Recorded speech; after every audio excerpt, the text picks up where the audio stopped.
Peace and light, that old guy. Australia, like, share, subscribe, Instagram and YouTube. This is part 2 of my video, and so I'll get straight into it. Now, there's a number of issues that had occurred, and these are pretty important issues. One was that some relatives of Joe's had decided, despite the fact that they had a surface like of me, invited me to things and everything else, that I had an ulterior motive for wanting to be with Joe. That being that her father was not a wealthy man, but he had some assets, and he lived very modestly. And greed is a funny thing. So one of them decided that I'd got with Joe because I wanted to get my hands on his father's assets or cash or whatever, and because he knew nothing about me really. But he made that assumption, and then he went around to all the rest of the relatives and convinced them. So much so that they changed the will. All sorts of things, without Joe's consent or knowledge. Now, that's about as personal as I want to get with that. But suffice to say, I was put in a position or a situation with one of them on a cold winter's night in the middle of nowhere at a hospital. I had to sit in a waiting room with one of them. And this person, who I really didn't know that well, in a very calm, kind of vicious way, attacked me and made some horrible accusations about me, and insinuations, intimations, whatever. And of course, I don't know if you've ever been in a position where you try to defend yourself and you end up sounding, you dig more of a hole because you're trying to defend yourself, and because they've gone through this so many times, bitching and gossiping with each other, they've got it down pat, and so they just keep attacking. And eventually you sound literally pathetic. You know, you really do sound pathetic. And of course it doesn't come across as a valid argument. So that was the position I found myself in. The problem was, another situation occurred where another relative close to Joe also attacked me verbally down the track a bit longer. Now, I had no idea how deeply these two events had affected me. In fact, I kind of brushed them off a little bit. I was shocked, and I dealt with them. I thought I'd dealt with them in a certain way. But in fact, I'd had no real realization as to the depths that those arrows had pierced me. I had no idea. I'm not some sensitive New Age guy, so I didn't really give it a great deal of thought.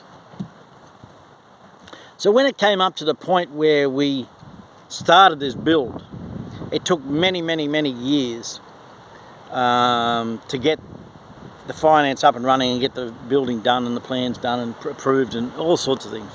And there was a stumbling block in there that we knew nothing about, brought about by solicitors of all people, which I won't go into, which we couldn't go any further until that was resolved. So we got that out of the way and away we went. Now, when the build went to start,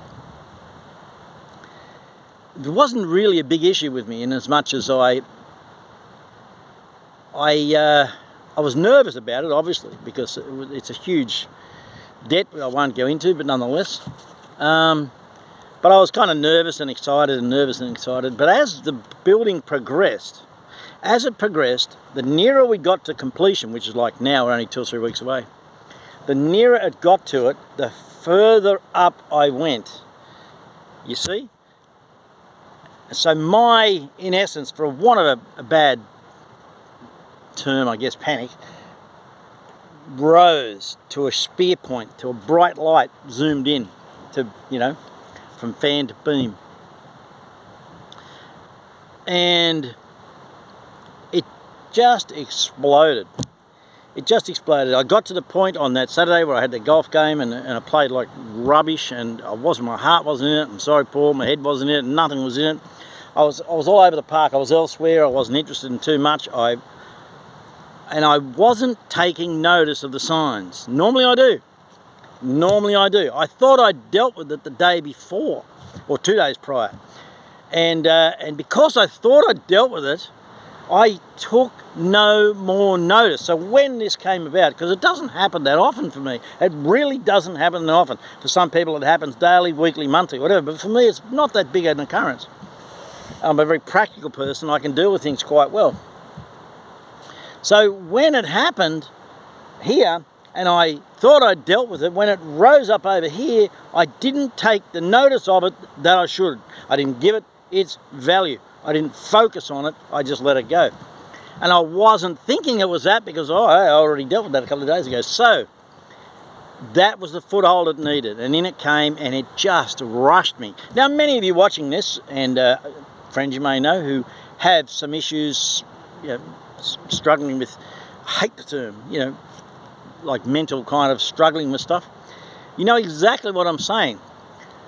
And you'd be aware that when this kind of panic happens, your body is flooded, and I mean flooded, with some of the most devastating chemicals. And if you're not aware, you should be. And they flood your body, and they have the most awful effects on your, or physical effects on your body, and they contribute enormously to the mental effects that occur as well. So by the time Sunday night came around, I was loose. I'd been cut loose, and I was running amok in a paddock. I just had no control, no filter, nothing. And as far as I was concerned, you know what? It's almost like a justification. Now I can just cut Joe free. I can just say, you know what? You just go and do your damn thing. Do whatever you want to do. Don't involve me in any of it. Don't talk to me about any of it. Cut me out of your will or whatever. I don't want to justify what those people, those relatives of yours, have said about me in the past. And that's the moment I realised where that had come from. That whole sense of unworth, that unworthiness. That's where it came from. And then I got so angry with myself. I just completely lost my shit. I had the biggest meltdown. I ended up, I was at, Leanne was there, we were having dinner. I put a movie on, and then I just got up and said, I can't do this, I've got to go to bed. I can't, and I went off and left her watching television or whatever, and her and Bowie, and I went to bed. I was just gone. I was absolutely shattered. And I went to bed, I slept about 2.5 hours, or thereabouts, 3 hours, and I woke up. And my body was in free fall. My head had cleared itself, because I guess I'd kind of vomited all that shit out at Joe's expense. But my body was in free fall. It was just, internally it was just shaking. It was an absolute mess. I got up, I obviously couldn't get to sleep. I got up, and everyone else was asleep and everything else, so I got up and I went out into the lounge room, and I watched the movie I'd seen before. Not a bad movie actually, King Richard, story of the Williams tennis player's father. But anyway, quite a good movie. But I digress. And I've already seen this movie, but I watched it and I wasn't really into watching it, and I just sat there. It was more of a something to distract me. But my body inside was just broken. I could not believe how it felt. My arms were just heavy, like just heavy. There's a great song. I wanted to say this, but I can't think of the lady's name now, so it kind of has very little bearing. Which is really such a bummer because it's a brilliant song. Oh no! There's a problem with doing live video recordings like this, and none. Don't worry about it. I'll do it some other time. But she talks about a relationship ending, and she said, "And there's my dreams lying in tatters, all the pieces broken on the ground." And it was kind of like that. Everything inside me was shattered. It was just shattered. And my body was not used to what had happened. I don't think I can't recall anything like that ever happening to me before. And it absolutely wreaked havoc within me. And so eventually sunlight came. How long I'd been sitting there for hours and hours and hours. and I tried to go back to sleep and I just couldn't, you know, even at like 5 o'clock or something. I could not do it. So I ended up getting up and got dressed to go to work, and got down the street, and I couldn't go any further. I couldn't go any further. I was absolutely, I think the term is spent, absolutely spent. There was nothing left. I had absolutely nothing left of me, and so I've come down here to 1080, and just to get away from the world for the day, and I've had a snooze in the car for about an hour, and just try to balance. So I'm barefoot, I'm earthing myself over here. It's beautiful, it's just gorgeous. And reevaluating, you know, how I had let that beast loose in the top paddock. You know, and Joe and I, of course, we've spoken, everything's okay there. She's an amazing woman, honest to God. Now, I said to Joe this morning, I was doing these interviews and I stopped. And the reason partly that I stopped was because, again, self-worth. Just the people I were interviewing are just amazing people. And I feel very much a lesser human interviewing them, but that's neither here nor there. And I said to Joe, I should be interviewing you. And she said, I can't do it because I get stage fright and then I get all hung up and then I stutter and I can't remember what I was going to say. And I said, but hey, we can record it. And if you don't like it, we'll just edit it or we'll do another one. But I need to interview Jo. Her insights, her spiritual insights, I guess, too, are just phenomenal. Absolutely phenomenal. And when you hear what she has to say, and I hope to God we can get an interview with her and get it out. And if we do, and you hear what she's got to say, I think you'll be absolutely mind-boggled, and you'll know why I love her so dearly. And you can see why I feel like I'm the arrow that's been fired and it has not hit the target, it's fallen short. That's kind of how I feel. She doesn't want me to feel that way. Everything we do, we bring on ourselves. We can blame other people for things, but it's really not that. It's our response to situations that create our own lives and our own destinies. And so that's what we have to look at and take personal responsibility for these things. I mean, okay, if you're in an abusive relationship, that's a little different. We're not going down that. Or if you've got Stockholm Syndrome or some damn thing, that's a little different. Even that can be brought about by... And please, no flooding me with all sorts of psychological data. I'm only speaking for myself off the cuff and what I know, which is very, very little. So, that's what transpired. And so I know that there's a lot of you out there who get yourselves in a position where it's kind of like being painted into a corner. But it's a corner that you've made. And then once you're in there, the back's up and there's really little else to go. All you can do really is fight. And I never wanted to do that. So last night showed me a side of myself, or it showed me that I have a vulnerability that I wasn't acknowledging before. And that's something I'm really seriously going to have a look at. Oh, I wish I could show you. Massive, massive wedge-tailed eagle.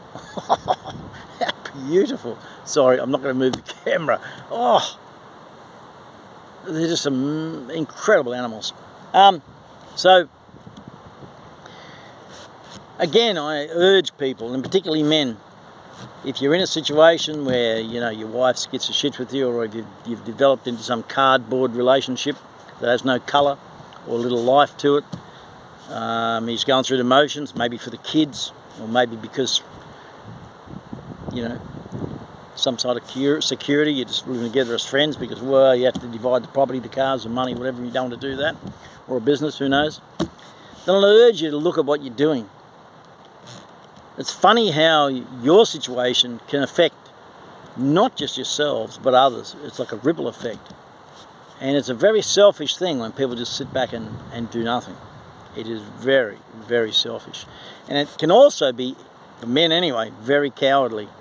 People, I know that men will look at this video, particularly guys that I know, some of them, and they will ridicule and mock me for saying what I've said. Oh, Owen, he's gone all spiritual guru, he's gone all self-help man, whatever. But as my lovely Jo pointed out, people like this who say these things come from a point or a place of pain within themselves. And they can mock and deride and laugh because that makes them feel better about themselves. But you know what? When the lights go out and they're laying in bed, they know. They know. They know exactly what's going on. And they know the kiddie pool depth of their lives. That's all I have to say. I hope somebody gets something out of this. Peace and light, that old guy Australia. We're going to be back with some interviews. I hope I get the lovely Jo to tell you what she told me this morning. It was wondrous. In the meantime, take care of yourselves, reevaluate your lives, and men, do not ever, ever, ever be embarrassed or ashamed to ask for help. It's incredibly important. Are you okay day should be every single damn day. Every day. In fact, I'd urge men to get up in the morning and do a self-help checklist. Make sure you're okay. Peace and light, that old guy Australia. Like, share, subscribe, YouTube and Instagram, and we'll catch you soon.